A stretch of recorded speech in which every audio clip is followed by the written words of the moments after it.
This episode of Grilled is sponsored by Rationale, your leading provider in multifunctional hot food preparation equipment.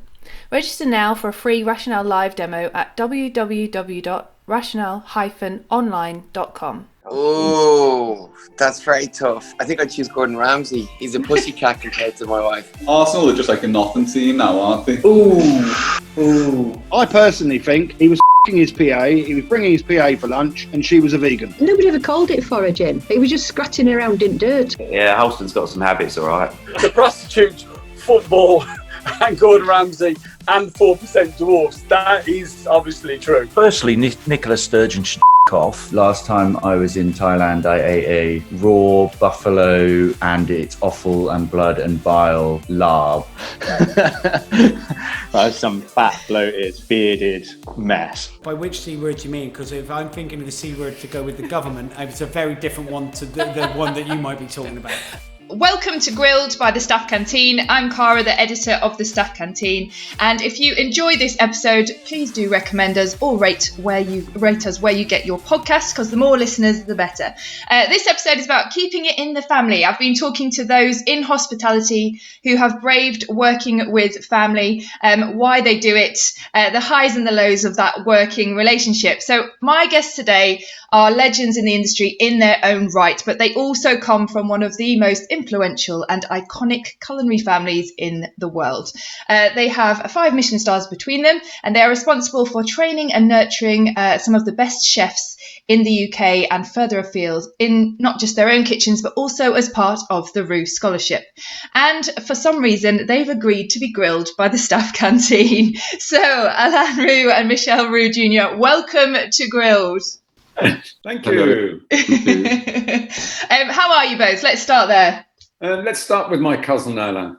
Well, I hope I'm myself. I hope I'm at the bottom and starting to climb up. Trying to make a step forward, and unfortunately, a step going back at the same time.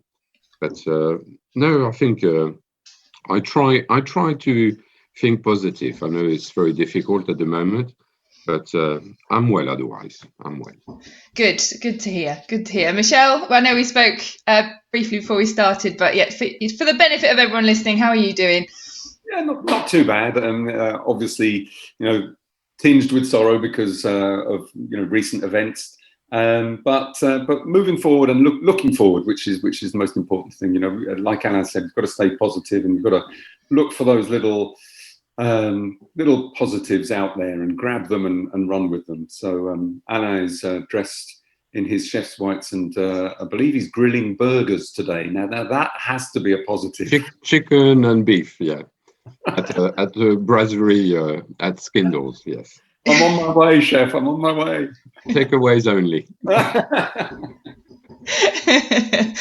as I explained to you both, I am going to ask you a couple of questions just to get to know you a bit better before we go into more about being part of a family that works together. So my first question is, if you were going to argue, what are you both most likely to argue about? Who's the better chef? Famously, my father and uncle always used to argue, but they always used to argue with brotherly love, and they had the same goal in life, and that was to achieve perfection and to make people happy. We haven't actually worked that much together, Anna and myself. So we haven't really had that opportunity to argue. but we understand. When it's happened, it's always been a good laugh.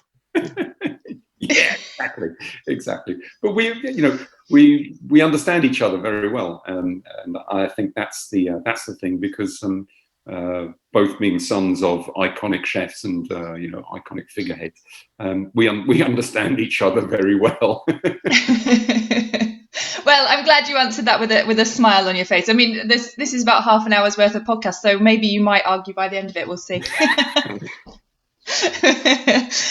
So, next question: who out of the pair of you is the funniest?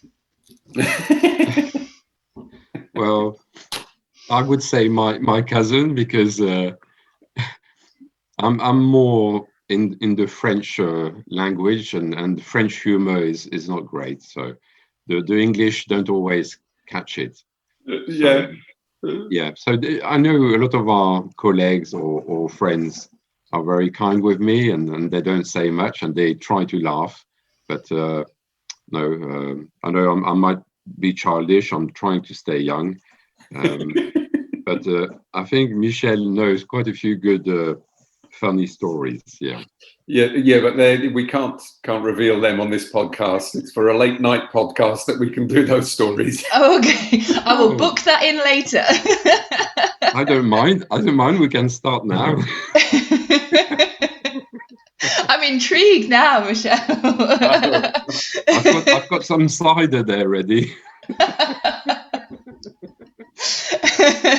So, Michel, you're taking the crown for the funniest. Okay, I'll take that. Okay.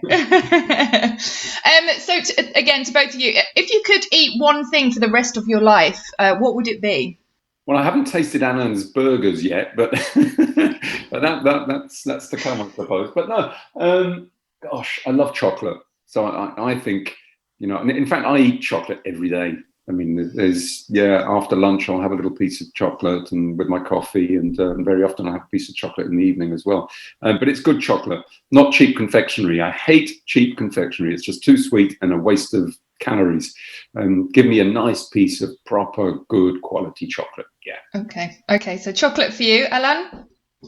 Well, I'll have chocolate with Michel then. So saying that, I mean, I love sweets, I love chocolate, but I have to say the fresh black truffle. Ooh. Oh, yes. Nice. I mean, just freshly grated on anything, on rice or pasta, on a salad, or with a scrambled egg. I just love the black truffle when it's fresh. And not only the French Périgord one, the Australian one as well. Oh, okay. Yeah. Nice. So we're going chocolate and truffle for the rest of your lives. I think they're pretty good choices there. Not cheap. Yeah, that's true. And my final one of these questions, and I really hope this happens, especially listening to you say that there's some really interesting stories that you can't reveal, but who would play you both in a film about the Roux? Because I think that would be brilliant. Oh my word! Gosh! Brad Pitt. Nice, nice choice. I know. For my dad, it would have been Pierre Richard. Oh.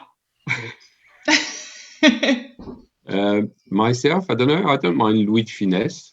Oh yes, a great French classic actor as well. Yeah, Louis de Funès. Now he was a bundles of laugh. He was a fantastic actor and a real great comedian.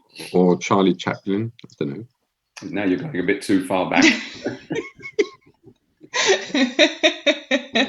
Well, those are definitely ideas, so I really hope that film happens. It will. Now that it's been released on this podcast, people will be knocking on the door. Yeah, definitely. And I'm definitely putting my hand up to say that was my idea first. So, okay, so I've got one more question, and it's a Roux scholarship question. So, this is the founder of the Staff Canteen, Mark Morris. He prepared this. So if it's wrong, then you can blame him. It's not me. But he basically spoke to some of the past Roux scholars about this idea. And he said, we should do this on the podcast. So a key part of the Roux Scholarship Final is that you reveal a dish, a classic, which the chefs have then got to cook and prepare. And they're not allowed to Google. It's just knowledge and skill and probably a bit of luck, some of it as well. We want to ask you some questions about a dish and see if you get these right. So in 2003, winner Simon Hulston, who did his stage at, where did he do? 3-star Donostia San Sebastian, please excuse my pronunciation. And Mark Birchall in 2011, he also won it, and he did his stage, obviously, at 3-star El Cala de Can Roca, which I'm also very bad at saying. Both of these scholars had to prepare veal Prince Olaf. According to Escoffier, so what are the main ingredients of that dish? Well, I have a list in front of me. Veal. Yes. Olaf is not an ingredient. I've got 3 more on my list. Go on, Anna, your turn. Ask me anything about burgers and I'll be fine. Actually, now there's a veal Olaf burger. Ooh, that would be I'll have to try that. Yeah, now that would be nice. Seriously, on the list, there's got to be onions. Yeah, it's got a soubise. Yeah. Yes, that's on there. We did ask them to prepare like a rack, a best end of veal, so bones on, roasted whole, and it was they had to take off the loin of the veal once it was like almost cooked but pre-cooked, and sliced the veal sliced and put back together with some onion soubise in between with some sliced truffle. Yep. And it was glazed, gratinated under the grill with a soubise sauce. And we had a garnish of stuffed baby vegetables, if I'm right. I think so, yeah. And I think you've got everything on there, apart from I have got Mornay sauce, so cheese. Yeah, the Mornay sauce, yes. Yeah. So well done. You passed. But I still think a veal Olaf burger would go through. I'm going to try it. I've got to try it. I think I would recommend to check YouTube and to look at the recipe that we cooked together, the veal Olaf. Yeah. And we had a great joy of doing it together. I'm impressed, so well done. And you've got quite lightly here. I am only going to ask one question from the audience, and it's from someone that you may know, the lovely Emily Roux. So she wants to know, who is the best chef in the family? Ooh, well. Uncle. Albert. I was going to say uncle, but now that sadly they're upstairs, as it were, cooking in the big kitchen in the sky. I think it's got to be Emily, hasn't it? It's got to be. Oh yes, Emily. Sorry, I got it wrong. Emily. That's what she was fishing for, wasn't it? Brilliant. Well, the next questions I obviously want to talk about working as part of a family, and so you've mentioned them a few times already. Chefs I speak to tell me funny, memorable stories about Michel Senior and Albert all the time. So, what is your funniest or most memorable story of them both, which you're happy to share? Gosh, I'll go first on this one then. I remember when they opened up a restaurant in the city of London called Le Poulbeau. So this was early 70s. And it was a brasserie upstairs and a fine dining downstairs. But the brasserie had on the daily menu omelettes, and omelettes of your choice, and omelettes of the day, etc. But they were cooked to order and fantastic. And we'd sell lots for lunch. And the brothers would take it in turns to be head chef or in charge of the restaurant. And so one week it would be Albert, and another week it would be Michel. And so the thing was, Dad, my Albert dad, liked omelettes to be totally white on the top, no colour, and cooked in a particular and folded in a particular way. Uncle Michel liked them with a little bit of colour, so golden brown, and folded in a slightly different manner. So the poor guy who was on the omelette section there had a nightmare on a Monday, not knowing who was going to come in and what way the omelettes needed to be cooked. But it was, but that's going back to how I was too, because Dad and Uncle were amazing chefs, obviously in their own right, but they had their own way of doing things. Yeah, I mean, like I said, I speak to chefs all the time about them, and some of their stories, like you said, they like everything in a certain way. So that story doesn't surprise me at all. And then, what about you? What's your most memorable or funny story? I've got so many. Difficult to choose one, because I know early days, and we were very young with Michel, but that dad was, not very good with his English at that time, and was early days working front of house at Le Gavroche, and I think he turned away the Rolling Stones, I think, because they were loud and not dressed properly. And obviously, when Albert knew that, he ran upstairs from the kitchen and took them back from the pavement, from the street, back in. So that was quite funny. The kitchen, out of the kitchen, I've got a couple of good memories. One is we were invited as guests, the four of us, Albert, my dad, and Michel, to a morning television show, and we had to arrive obviously early because it was a national program, and we were left into a tiny room where I'm sure it was only meant to be one person, one guest there, but we were the four of us there, and we were there so early. We had to wait for a good hour, and we had to basically physically separate with my cousin.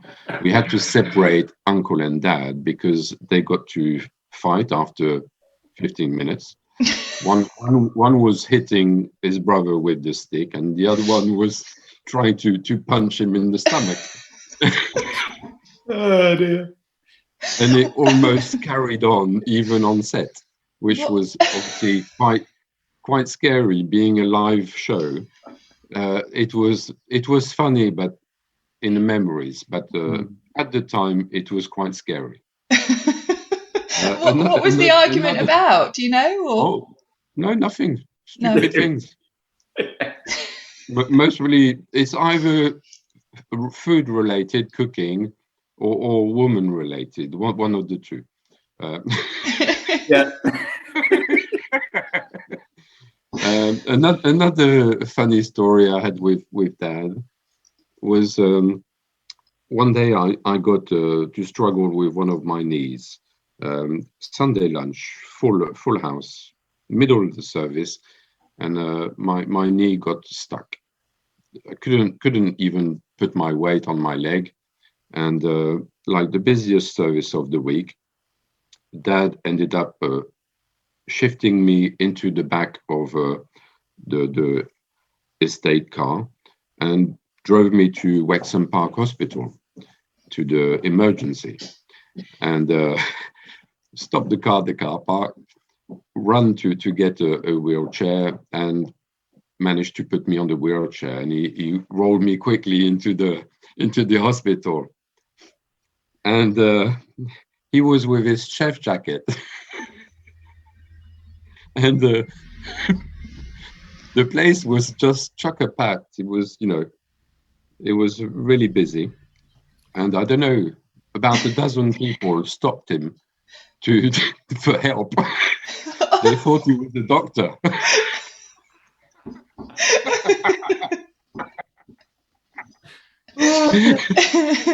Imagine that. The worst is actually to end up, I had to have a plaster on my leg, a full-length plaster, and there were so little staff available that only one nurse was there, and my dad basically ended up, believe it or not, putting my plaster on my leg.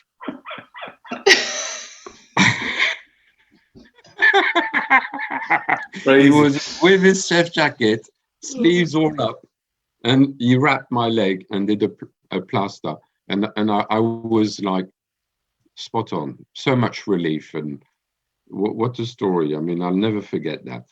A man of many talents.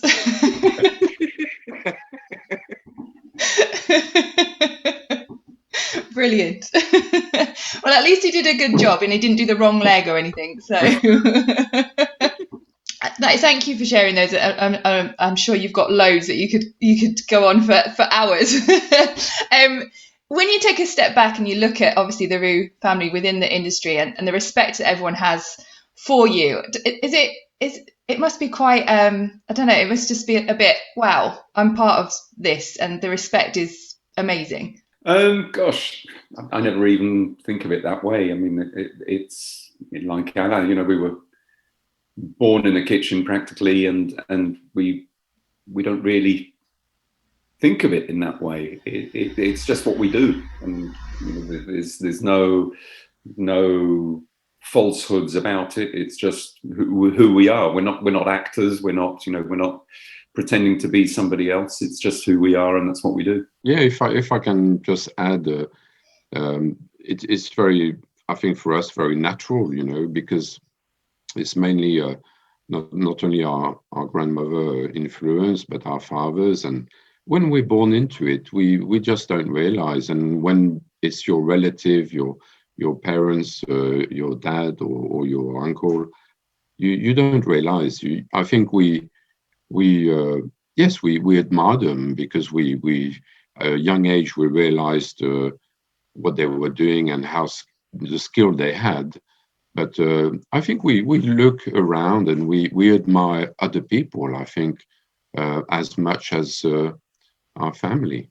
And you said just before that you haven't had that many opportunities to work together, but when you do, is that something that you enjoy when you can work together? Well, for my part, yes, of course, but it doesn't happen very often, sadly. Yeah, of course we do. It's great. I mean, the biggest time that we work together is on the Roux Scholarship, and that's always fun. It's always great fun, and it's nice to catch up and not just doing the little cooking videos that you can find on YouTube, but also the whole process of going through the Roux Scholarship. It's that's special. I mean, if you look back at obviously who the Roux Scholars are, it must be something that is quite amazing to think that they've been a part of the scholarship. So absolutely. I mean, and they're all very very close, and it's very special, very special.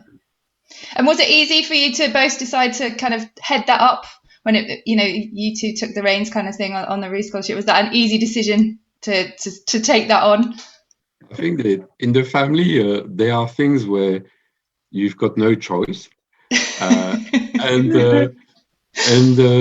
as well things just come naturally, and I'm sure it's the same. It's we give back, and our family has always been like that.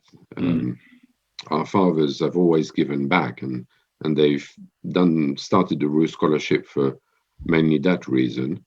And we were lucky to have our fathers and our name that made doors open, and we had connection to be able to start our career. And it's totally normal, I think, to do the same thing for us, to be able to share our knowledge, our passion, and try to help people to recognize, or even for the general public, but as well other people in the trade, to recognize our scholars. Because the scholarship, if you look at, as you said, the list of the winners, I mean, those people, that is the Roux Scholarship. They represent, and they are the ones that make the scholarship what it is. Those names are just when I look at the names, their face, and those people, my eyes sparkle. It makes me smile. It makes me shiver a bit. I've got the goose pimples everywhere. It's amazing. It's amazing, the feeling. Yeah, and so it must have been quite tough for you to decide to postpone it, obviously because of COVID. That must have been quite a tough decision for you. Yes, I think we, like everything and everybody, we had to do things or we have to do things when we can, and we have to keep safe. And if we want to try to keep the competition as it used to be, we have to wait. Yeah, it was. I mean, it was very, very close because the lockdown happened mid-March, and it didn't it? And we were sort of toying with the idea of going with it, not going with it, and in the end, I mean, the lockdown was came and took away our decision in many respects. So it is a shame, and hopefully, it's not cancelled; it is postponed, and we will be able to resurrect this at the end of this year. And we are sort of putting plans, and we've got dates in the diary now to go ahead. Well, that's good, and fingers crossed then, because that I think, like you said, it would be a shame if it had to be cancelled. So, my last question about the scholarship: who is your favourite? Who's your favourite Roux scholar? That's like asking who's your favourite child. Yeah. Well, if you look at the size of the muscles, if I don't want any problem, I will have to say Sat Baines. So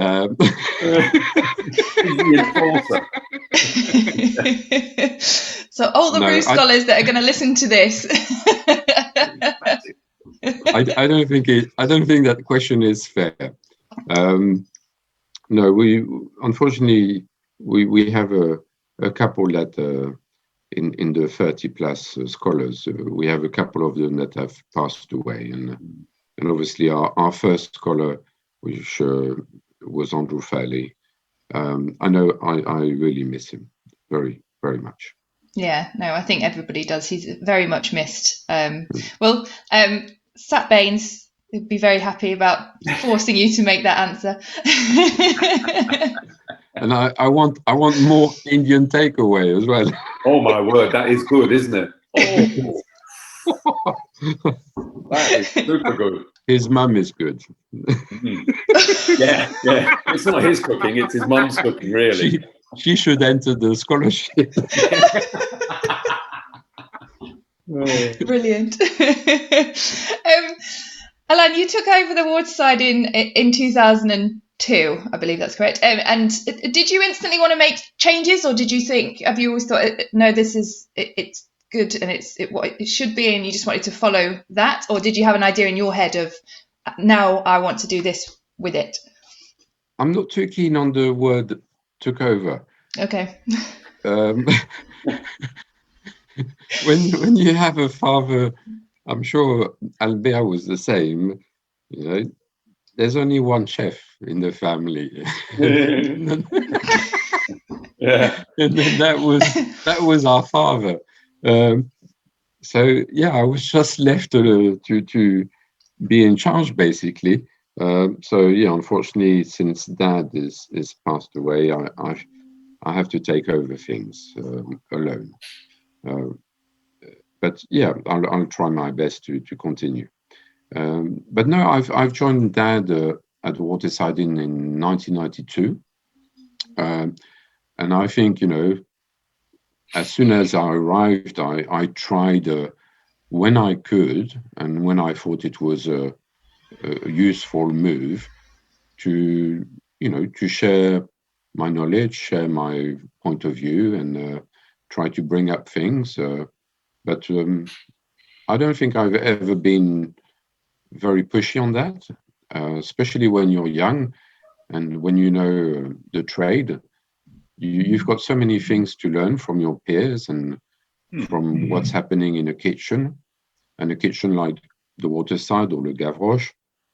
Things are settled, but they're not settled in stone. They do change and evolve, and even working with my father side by side for a good 10 years, he used to change and adapt, and that's the way to progress. And he used to have ideas of his own, and ask people from his team to as well bring up things, and that's the way to learn and progress. Yeah, absolutely. I couldn't agree more. It's very similar to when I stepped into the kitchen at Le Gavroche and took charge. There were few things that I changed, but not wholesale changes, because it's the style of the restaurant, and it's the style that I enjoy cooking and eating. More importantly, and that's that is important. And of course, people come to our restaurants because they enjoy that style of food as well, and they want indulgence and they want French food. Now we can evolve, and we have evolved. The menus have evolved, and the style has evolved. And the worst thing you could do is stick to the same recipes forever, because then you'll stagnate and it will become stayed. So no, the cooking style has evolved over the years, like the Watersides has as well. But you can still find that Roux essence, and the essence of the Waterside Inn, the essence of Le Gavroche is still there and very true to their roots. And I think being true to your roots is one of the keys to success as well. Okay. And was there a lot of pressure when you stepped into those roles? Did you feel, obviously, that following in their footsteps, did it feel like a lot of pressure, or was it just a natural progression? And did they leave you to it, or did they still want to have a word? Very natural progress. Yeah. Very smooth. Smooth, yeah. About as smooth as an emery board. Very gentle. Yeah. My dad was so gentle with me. Oh God, yeah. I can feel it now. The mental scars. It's very, very difficult, very tough, because I think, but then to let go as well, that's equally as tough. It's high pressure. Of course, it's very, very high pressure. And the restaurants were well established as well by then, so you want to do well by that. But then you also get guests who don't make it easy. I will remember one particular guest who'd been coming to Le Gavroche for many, many, many years. And as soon as it was made public that my father had retired, kind of retired, this guest came in, ordered the soufflé suissesse, and said, "This is terrible. You've changed the cheese. It's not how it used to be. Your father used to do a much better one." We still have the same cheese that we used 50 years ago. I haven't changed. It's the same bloody thing. But obviously, he had to make a point that, and that's, that is annoying. That's the kind of stuff that makes my blood boil. No doubt Anna would have the same stories. But, it is what it is, and you just have to go with it. Yeah. I think, unfortunately, it's not nice, and it's difficult to say bad things about our customers, because that's mainly why we do what we do in our trade. But I think, the passing and taking over is certainly, I think, been the hardest bit about remarks and feedback from customers, especially the loyal and old customers who know the style of the place, of the house, and the style of the cooking, and all our signature dishes of our fathers, and very, very touching. And it obviously hurt me in quite a few times.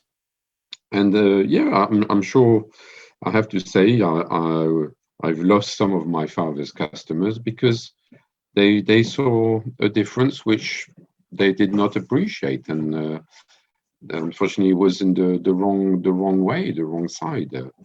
Things were not the same, not as good, and even as Michel said, the same cheese and the same supply of cheese. But no, it's true that a recipe is a recipe, and it depends who cooks it.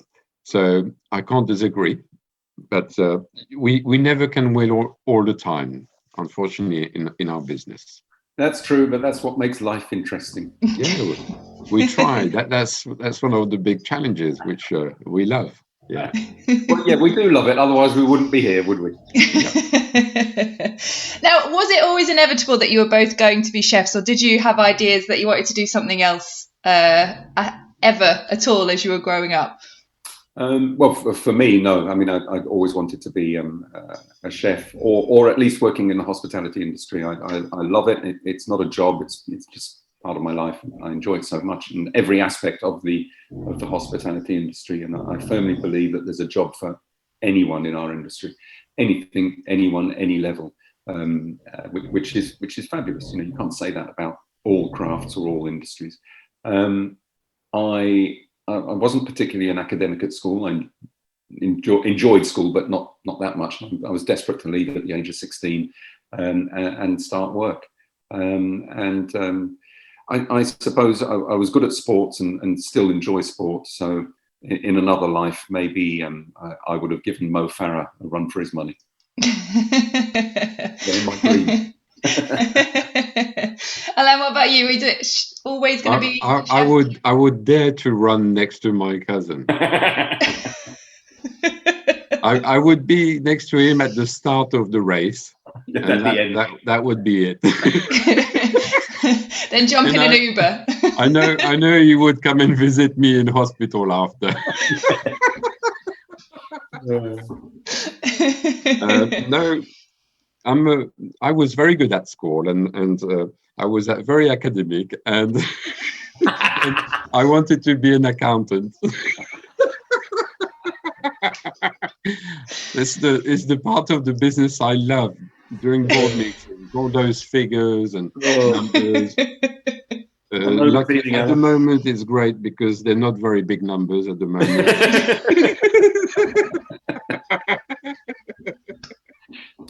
No. The school tried to get rid of me before 16, but they didn't manage.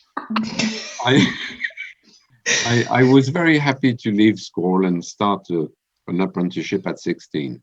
And I knew when I was about 13, 14 years old that was what I wanted to do. Being in a lab or in a kitchen to just cook food, touch raw ingredients, prepare food, and starting with a pastry apprenticeship was, I think, any dream for any young kid. It was superb. What is the best and the worst, if there is a worst, thing about being part of a family business? What do you enjoy most about, obviously, being part of the family? But then, is there any bits that you think, oh, that's annoying? Gosh, I think that the huge plus about being a family business is that it's small and independent. I mean, for our businesses anyway, for Alain and myself, I think I'm talking for Alain as well here, but because they are small, independent businesses, and all of our staff, well, say a lot of our staff have been with us for many, many years and become part of that family. Definitely, it's the beauty of being able to do what you want when you can, and why you're doing it. You're doing it for the customers, for the team, and it's being able to manage the whole team in such a way which, as Michel said, it becomes your family. Mm-hmm. And you're very, very close to your team, and they know you would do anything, not only at the workplace but outside. You would do anything for them, but even if it's to continue their journey in their career. But it's the other way around. I know I could ask anything to my people, and they would certainly help if it's a question of helping or support me. They've always done that. So I think that feeling and to be able to live and work that way is invaluable. And I mean, talking about your teams, is it quite satisfying to see so many of the people that have worked for you go on to have successful and amazing careers in their own right? Because most of them, they just, you can see that there's a little influence most of the time about the Roux touch, but this is mainly because they become better than what they've seen, what they've done here, and better than us, which is great, and that's what we should see with the next generation. Absolutely, it really makes us feel very proud to have helped so many people on their way, be it chefs or front of house even, you know, and help them to achieve great things. And that's wonderful, you know, and I'm sure Alain gets this as well, gets, you know, letters and cards and emails from ex-employees of the Waterside, as I do from Le Gavroche from many years ago, and you get little you know, notes saying, I remember my time working with you, and that's one of the reasons why I've got this fantastic job now, and this and that, and it pulls on the heartstrings, and it's really nice, really nice. Yeah, no, I bet it's lovely to get that. So, you know what, that is even better than, I think, achieving greatness in sort of guidebooks or whatever. I think being able to look back on your career and say, I've helped, you know, so and so achieve greatness, and they're actually better than me now, which is even, you know, that's the ultimate, isn't it? Which is what Anna was alluding to. It's the ultimate. Yeah, definitely. And speaking of you know, people that have worked for you, but are there other family-run restaurants or hospitality businesses that you admire or find inspiring yourselves? There's many in our trade. It could be from the supplier chain to actually just restaurants as well. I know the Peak family, the Glaise family, Arzac family, the Trois Gros family. Yeah. There are many. Berlin family. Many in France. Our butcher in England, our butcher Aubrey Alain. Otherwise, they do a lot of stocks. Is True Food, which are, I think, you know, a lovely run family. Yeah, I mean, it's not that there's a lot, but you know, I think they set apart themselves. And I think it's the strength of the business as well, isn't it? And like we were saying earlier, the small, usually independent businesses and not chains. And there's a certain core value, I think, in family-run businesses. Michel, you're part of Restaurant Associates, which is a branch of Compass, and you've worked with them since the early 80s. Where did that relationship come from, and why did you want to be a part of it? Well, it was Father who started that relationship, and again, it was to help young British chefs improve their standard and work towards their goals. He used to, and we still do, take some of their chefs and train them in our kitchens. Part of that as well is visiting colleges, visiting their place of work, and tasting their food, giving them, you know, enhancing the recipes and such like. So it's very much about improving qualities. And I'm sure, and obviously it's great to get young chefs and inspire them and keep them in the industry, because that's what we want to do ideally, don't we? So yeah. My final question, bit difficult at the minute, but what are your future plans, and do either of you ever think that you would step out of the kitchen completely? Well, I mean, I'll take that one first. I mean, I did say in an interview early on in the year that I'd almost gave it up, and that's true. And there are days where I think, well, why the hell am I still doing this? But no, I think, you know, like everyone in the industry at the moment, and not just our industry, by the way, a lot of other industries are suffering immensely. But, you know, I think 2021 will will be better, and we're going to work towards that. And we're going to have one hell of a party when all of this is over.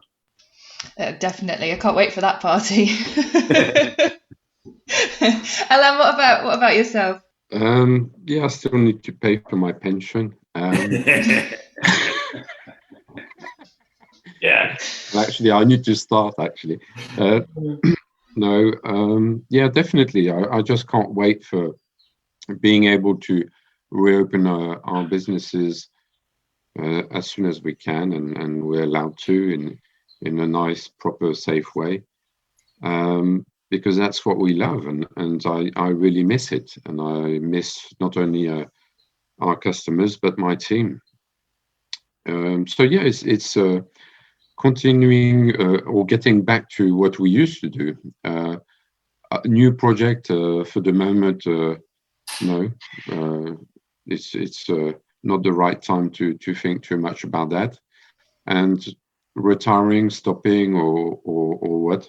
No, until I'm not too bad mentally, and if I can still physically, even in a wheelchair, I will continue, because that's what I love. That's my life, and yeah, sod it. The team will have the team will have to cope with me. I won't have a stick. I won't be like Uncle or threatening people with a stick.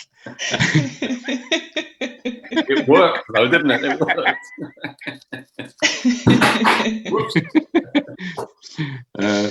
No, I just love it. For me, it's not only about cooking, because that's maybe what I do less in my day's work.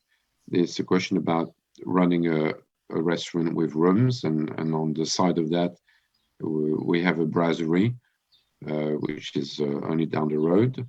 So yeah, I've got plenty to do, and still plenty to learn, and even we always say in the family, when something is good, why change it?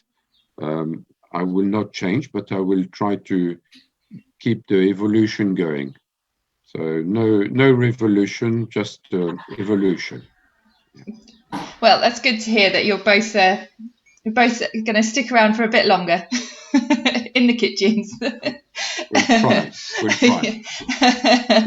I'm sure your teams will be very, very happy about that. So yeah, maybe not. I hope not. Right, well, thank you both so much for talking to me this morning. I've really enjoyed it, and thank you for being so honest and sharing so many of your memories and your stories. I have really enjoyed it. So thank you both. You've survived, you've been grilled, and you've done an excellent job. You've passed. So Thank you. And I'm sure I will speak to you soon. Hopefully, like you said, everything will get back open as soon as possible. But yeah, thank you both again, and take care. Cheers. Thank you. Too. We hope you enjoy listening to Grilled as much as we enjoy recording it. If you want to catch up on past episodes, they are all available now. Just search for Grilled by the Staff Canteen where you normally get your podcasts. And if you want to help us keep bringing you the content you love, you can contribute from as little as £1. Just head to thestaffcanteen.com to find out how. Now, this was supposed to be the last episode in this Keeping It in the Family series, but we have a bonus episode next Monday, so listen out for that. This episode of Grilled is sponsored by Rationale, your leading provider in multifunctional hot food preparation equipment. Register now for a free Rationale live demo at www.rationale-online.com.